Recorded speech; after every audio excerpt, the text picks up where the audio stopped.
चुनाव का माहौल गर्मा चुका है। जैसे कि गर्मी पड़ रही है कि आखिर कितना हुआ विकास, किसका मत किसको। हमारे साथ में है मनीष डिमरी जी, जो कि एक समाज सेवी है और समाज में कोई भी काम करना हो तो सरकार की जरूरत पड़ती है। अब हम बात करते हैं जरा मनीष डिमरी जी से। नमस्कार, स्वागत आपका पुनः गाँव की ओर में। नमस्कार। सबसे पहले तो आपको बधाई, आपका जिस तरीके का नाम है मैं आपको देखता रहता हूँ, आप उन्हीं अपने नाम के तरह ही काम कर रहे हैं। आप उत्तराखंड के गाँवों को, यहाँ की रीति को, यहाँ की रिवाजों को आम जन तक पहुँचा रहे हैं, इसके लिए आप बधाई के पात्र हैं। डिमरी जी, कोई भी काम करना हो समाज में, समाज सेवक भी चाहिए होते हैं, सरकार भी चाहिए, तो आप किस तरह से देखते हैं इस चुनाव को? एक समाज सेवक के नाते जो लोकसभा चुनाव है इस बार क्या होने वाला है, उथल पुथल?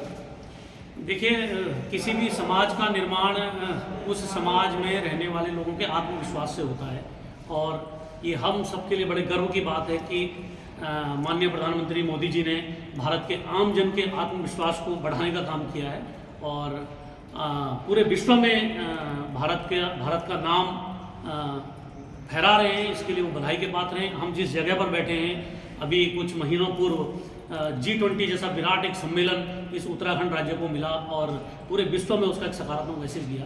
तो इसमें तो कोई दो राय नहीं है कि ये चुनाव एक तरफा चुनाव है और भारतीय जनता पार्टी की तीसरी बार केंद्र में सरकार बनने जा रही है और आम जन भी खुश है क्योंकि मोदी जी को उत्तराखंड से प्रेम है, वो उत्तराखंड से अपनत्व रखते हैं और ये हम सब के लिए बहुत फख्र की बात है कि इस देश का प्रधानमंत्री इस छोटे से प्रदेश में पिछले कार्यकाल में 5-5, 6-6 बार उनका आना हुआ। वो हर वर्ष, जैसा आप सब जानते हैं, बद्री केदार से अपार स्नेह रखते हैं, गढ़वाल से स्नेह रखते हैं। उन्होंने अपने राजनीतिक जीवन की शुरुआत से पहले अपना जीवन यहाँ गुजारा है, तो वो यहाँ के आम जनवासी की पीड़ा को समझते हैं और अच्छा लगता है जब वो गढ़वाली में बोलते हैं कि मैं आपका बहुत बड़ा प्रशंसक हूँ।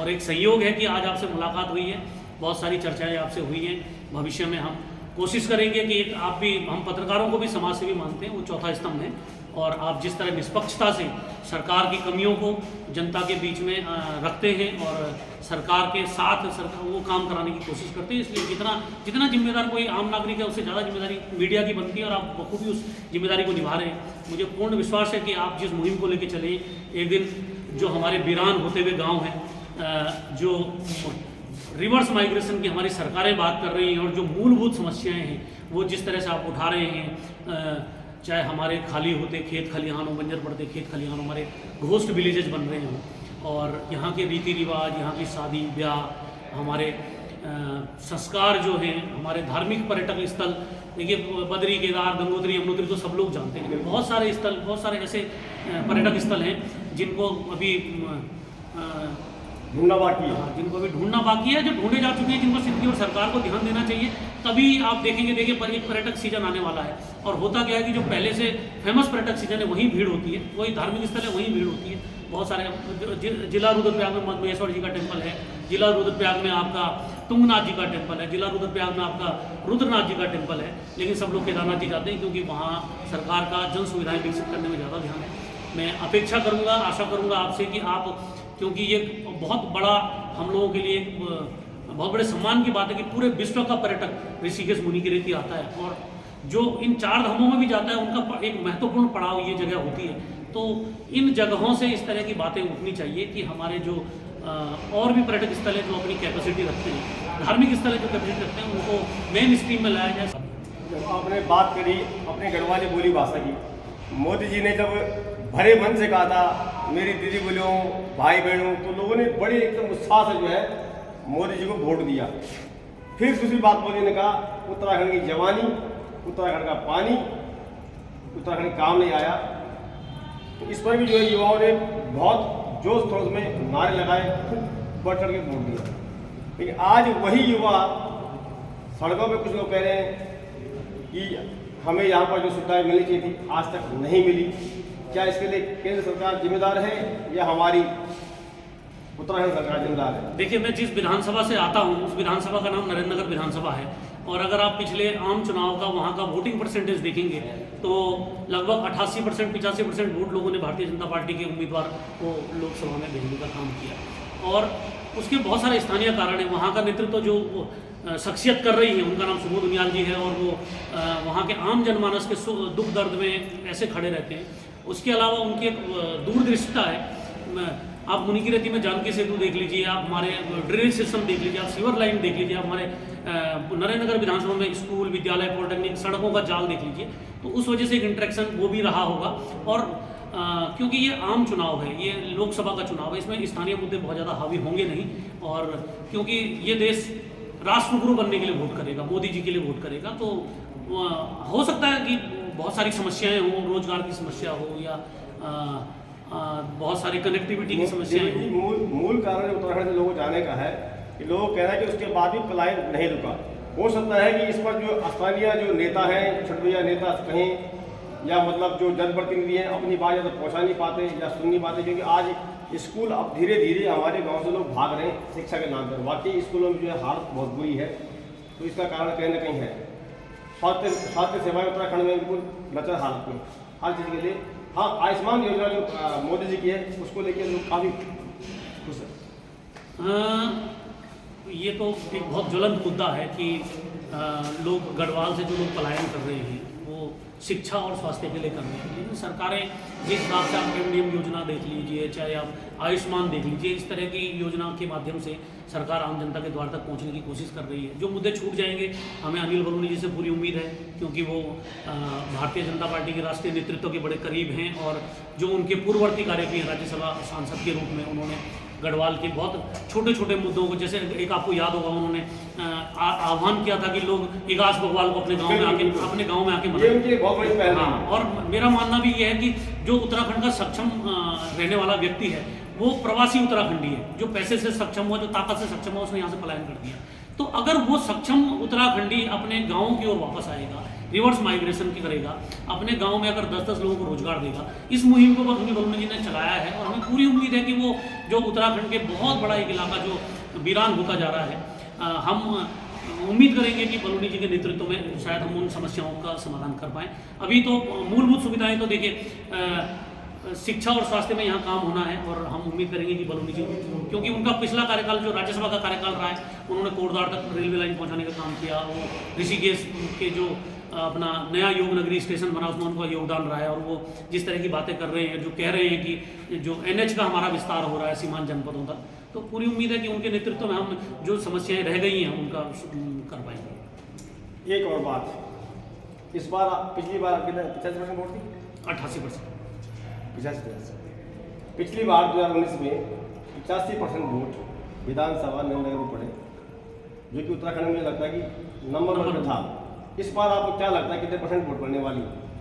देखिए, भगवान श्री राम का आशीर्वाद रहा, तो क्योंकि अयोध्या में भगवान श्री राम विराजमान हो चुके हैं, और जो वो थोड़ा बहुत 10-15% का गैप रहा होगा, हम तो 100% की उम्मीद करेंगे। लेकिन लोकतंत्र में ऐसा होता नहीं है, थोड़ा बहुत विपक्ष भी जीवित रहना चाहिए। तो हम 95% का टारगेट मान के चल रहे हैं कि हाँ, जैसा हमारे यहाँ माहौल दिख रहा है, इस हिसाब से तो घर घर से जिस तरह से आवाज़ आ रही है कि लोग कमल को वोट देंगे, मोदी जी को वोट देंगे, तो उम्मीद है कि 95% हम क्रॉस करें। हाँ, तो एक बात है, भारतीय जनता पार्टी में कांग्रेस के नेता हो या अन्य दलों के हो, क्योंकि छोड़ के भाग रहे हैं। लोगों का प्रश्न है कि ये अपने आप को बचाने को जा रहे हैं। तो कुछ लोग, तो क्या ये पार्टी अपने पार्टी को बचाने के लिए अपने आप में ले रही है, या ये लोग अपने को बचाने के लिए पार्टी में आ रहे हैं? क्या इस मामले में मेरा थोड़ा पॉलिटिकल व्यू अलग है, मतलब मेरा राजनीतिक सोचना नहीं है। मेरा सोचना ये है कि पूरे देश में इस समय राजनीतिक माहौल बदल रहा है। लोग मोदी जी की नीतियों और रीतियों से प्रभावित होकर भाजपा में शामिल हो रहे होंगे शायद इसलिए। और क्योंकि राजनीति जो है वो विचारधाराओं का खेल है पूरा का पूरा, जिसकी जहाँ विचारधारा मैच करती है। लोग बहुत, एक समय ऐसा था लोग इंदिरा गांधी को फॉलो करते थे, लोगों ने राजीव गांधी को बहुत फॉलो किया इस देश में। तो उसी परंपरा को आगे बढ़ाते हुए आज लोग जिस तरह से देख रहे हैं कि पूरे विश्व में भारत का डंका बज रहा है, और जिस तरह से भाजपा शासित राज्यों का विकास तीव्र गति से हो रहा है, और भाजपा ही है जो आम जन तक, चाहे वो उज्ज्वला योजना के सिलेंडर घर घर पहुंचाना हो, चाहे आज जैसा आपने कहा आयुष्मान कार्ड हो, चाहे आपकी बहुत सारी और योजनाएं हो, तो अगर वो घर घर तक वो उनको टच कर रहे हैं, तो लोगों को लग रहा है कि अगर राजनीति में जीवित रहना है तो भाई मोदी जी के साथ चलना होगा। इसलिए लोग उनकी विचारधारा से शामिल, डर भी कह सकते हैं, ये भी कह सकते हैं कि वो उनकी विचारधारा को फॉलो कर रहे हैं। नहीं, मुझे दो बातें लगी इसमें। एक डर तो इसलिए होता है कि अपने आप बचाने के लिए, और एक डर इसलिए भी लग रहा होगा कि हमारे उत्तराखंड हमारे देश को कोई और बचा नहीं सकता, ये मोदी बचा सकता है, ये भी एक डर होता है। ये देखिए, और जितने भी विपक्षी दल हैं सब अपनी बिना सोची समझी रणनीति के तहत मैदानों में होते हैं, तो हो सकता है कि उनकी लोकप्रियता में जिस तरह से कमी हो रही है तो लोगों को अपना राजनीतिक जीवन तो बचाना है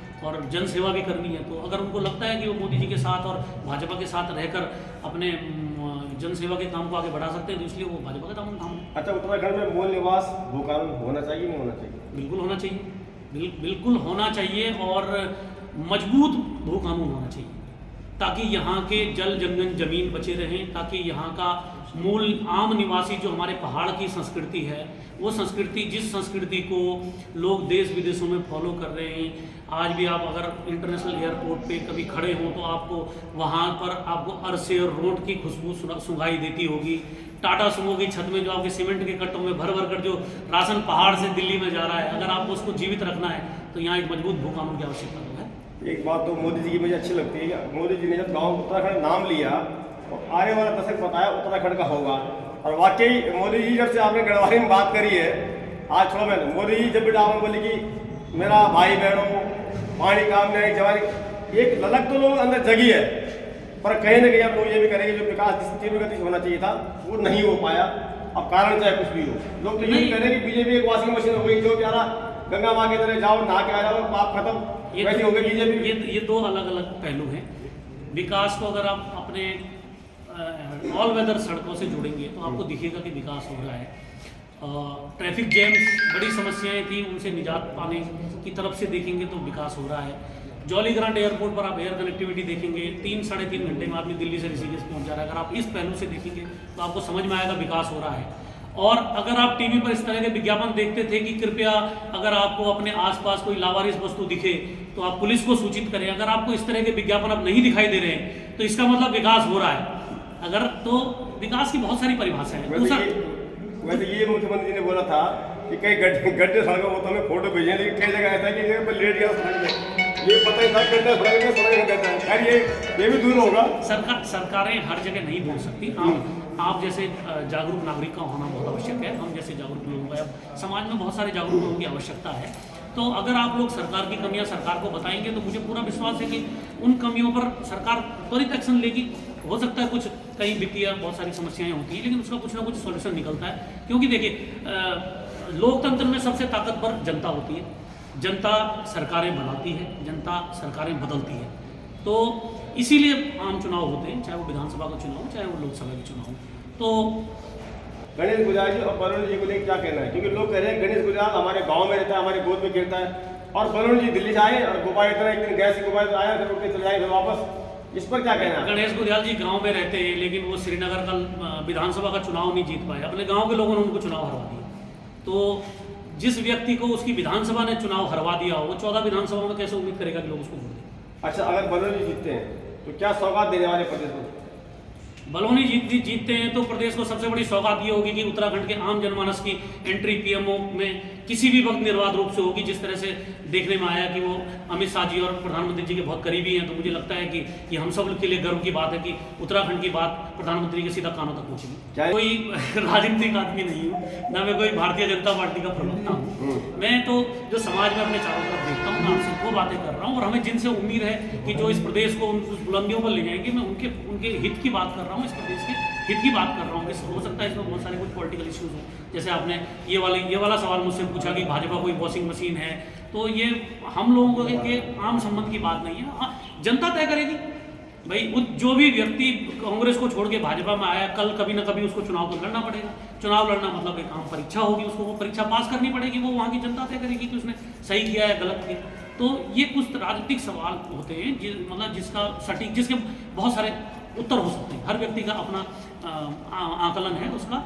लेकिन मैं आपको ओवरऑल उत्तराखंड की बदलती स्थिति में पिछले 10-12 साल 15 सालों में उत्तराखंड में जिस तरह से बहुत तेज़ी से डेवलपमेंट के काम हुए हैं, और रेल लाइन तो आपको पता ही है, कर्णप्रयाग तक रेल लाइन जा रही है। उसके बाद केदार बाबा को भी जोड़ने का प्लान है, कुमाऊं में भी बहुत लंबे चौड़े प्लान हैं। तो हम पर्यटन व्यवसायी हैं मूल रूप से, और हम सबकी आर्थिकी पर्यटन व्यवसाय से जुड़ी हुई है। हमें बहुत तकलीफ होती थी जब यहाँ से दिल्ली का रास्ता 5 घंटे का होता था, पर्यटक दिल्ली से 3 घंटे में हरिद्वार पहुंच गया और हरिद्वार से ऋषिकेश पहुंचने में उसको 5-5 घंटे लगते हैं। आज भी है ट्रैफिक जैम की समस्याएं हैं। इसीलिए सरकार से एक ऐसे सक्षम सरकार की हम गठन करना चाहेंगे कि जो हमको इससे निजात दिलाए। जब टूरिस्ट यहाँ से खुश होके जाएगा तभी वो दूसरों को भी यहाँ आने के लिए कहेगा। मूल बात ये है। तो आज कम से कम हम 3-3.5 घंटे 4 घंटे में हरिद्वार से दिल्ली पहुँच रहे हैं, ऋषिकेश से दिल्ली पहुँच रहे हैं। हम लोग एयर कनेक्टिविटी बढ़ेगी तो टूरिस्ट आएगा। आम जन यहाँ का टैक्सी व्यवसाय से जुड़ा हुआ है, बस के व्यवसाय से जुड़ा हुआ है, राफ्टिंग व्यवसाय से जुड़ा हुआ है और ट्रैकिंग के व्यवसाय से जुड़ा हुआ, होटल के व्यवसाय से जुड़ा हुआ है, लॉन्ड्री से जुड़ा हुआ है, मसाला उद्योग से जुड़ा हुआ है। ये सब के सब एक दूसरे के पूरक हैं। तो जब यहाँ की आम जन की आर्थिकी सुधरेगी तो वो फिर उसको इन्वेस्टमेंट अपने पहाड़ों में करेगा। ये हमारा मूल सोचना है कि जब एक भाई मजबूत होगा तो अपने 4 कमजोर भाइयों को मजबूत करेगा, वो चाहे उसके गाँव में। हमें क्या आप इस बात को स्वीकार करते हैं भले आप इसके इसमें, लेकिन मुझे लगता है कि आपकी आत्मा आज भी गाँव बसती है कि उत्तराखंड में धरातल पे जिस प्रकार से पुनः मैं उसी विषय पर आऊँगा और समापन की ओर चलेंगे कि आज अस्पताल हमारे उस हालत में नहीं है, इसको हालत में नहीं है, लोगों उसी बहाने लोगों को आना पड़ रहा है। मैं रतौड़ी जी इस पे आपको एक थोड़ा फ्रेंकली मतलब दिल खोल के आपको बात बताता हूँ जी। मैं क्योंकि ऋषिकेश मुनिकीरेती में रहता हूँ, मेरा वोट ऋषिकेश में, मेरी माँ पिताजी मेरे पूरे परिवार का वोट ऋषिकेश में। मेरे गांव में टोटल वोट अगर 45 होंगे उस जमाने में, आज 5 वोट रह गए। सरकार भी आंकड़ों के हिसाब से काम करती है, ठीक है। तो जब हम लोगों के वोट वहाँ के नहीं है, हम लोगों के आधार कार्ड पहाड़ों के नहीं है, तो सरकार की योजनाएं सरकार तो कागज पे देखती ना वहाँ कितने लोग रह रहे हैं, उन्हीं के लिए काम करेगी।